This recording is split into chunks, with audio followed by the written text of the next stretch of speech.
Pinnaproovide võtmine.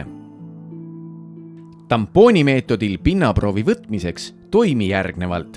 Enne protseduuri alustamist riietu korrektselt, pese ja desinfitseeri käed. Detailse kätepesujuhendi leiad meie e-keskkonnast. Proovi tuleb kaitsta saastumise eest.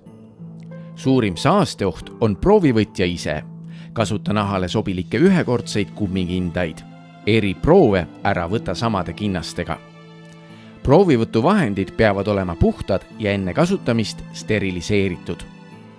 Eemalda tampoon steriilsest ümbrisest ja niisuta lahjendusvedelikuga katseklaasis. Liigse vee eemaldamiseks suru tampooni ots vastu katseklaasi seina. Aseta tampooni ots vastu uuritavat pinda. Triibuta määratud pind kahes suunas üksteise suhtes täisnurga all, pöörates samal ajal tampooni nimetissõrme ja pöidla vahel. Aseta tampoon lahjendusvedelikuga katseklaasi.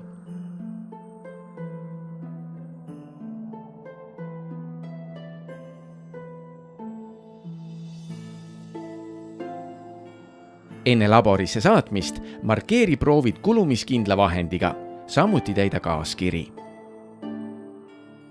Säilitamisel kasuta külmakaste, kuhu on lisatud külmakehad.